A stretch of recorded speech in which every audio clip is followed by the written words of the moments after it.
आज स्त्रीगल के माध्यम से मैं आपको एक प्रेरणादायक कहानी बताने जा रही हूँ। हरियाणा जिले के करनाल की बेटी कल्पना चावला, आप सबने नाम सुना होगा। कल्पना चावला जी को अंतरिक्ष का परी कहा जाता था। वो भी एक बेटी ही थी जो जहाँ हरियाणा जैसे राज्य में बेटियों के जन्म पर मातम का माहौल होता है, वहाँ उनके माता पिता दोनों ने उनके जन्म पर उनका स्वागत ही नहीं किया, उनको इस मुकाम पर पहुंचाने में काफी सहयोग किया। कल्पना अंतरिक्ष में जाने वाली पहली भारतीय महिला थी। कल्पना जी बचपन से ही अंतरिक्ष की दुनिया पसंद करती थी। वो जब भी कल्पनाओं के बारे में और अपने सपनों के बारे में अपने माँ बाप को बताती थी तो उन लोगों ने उन्हें हमेशा प्रोत्साहित किया। जब वो 10वीं की परीक्षा पास की तो अपनी माँ से बोली वो इंजीनियर बनना चाहती है। तब उनकी इच्छा का उनकी माँ ने सम्मान किया और आगे पढ़ने के लिए प्रेरित किया। लेकिन कल्पना जी के पिता उनको डॉक्टर या टीचर बनाना चाहते थे।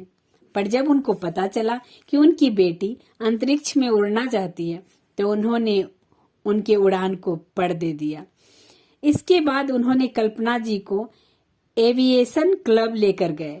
उस वक्त करनाल में एविएशन क्लब था जहां छोटे छोटे पुष्पक विमान उड़ा करते थे।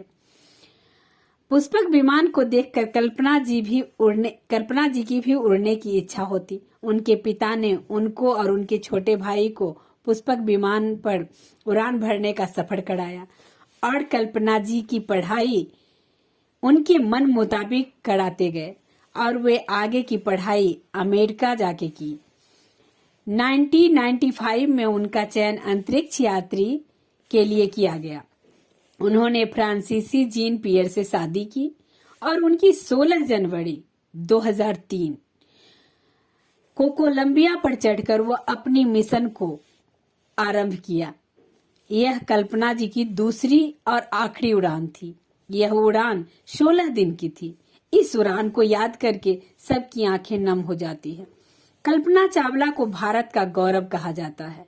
इसके साथ ही वो बेटियों के लिए एक आदर्श भी बनी। उनकी उपलब्धियां भारत की बेटियां और उनके माता पिता के लिए प्रेरणा देने वाली है। अगर हमारे देश में बेटियों की इच्छाओं को पंख दिया जाए तो बहुत सारी बेटियां कल्पना चावला जैसी उड़ सकती हैं। इसलिए मेरा आप सबसे निवेदन है, अपनी बेटियों को उड़ने का मौका दें।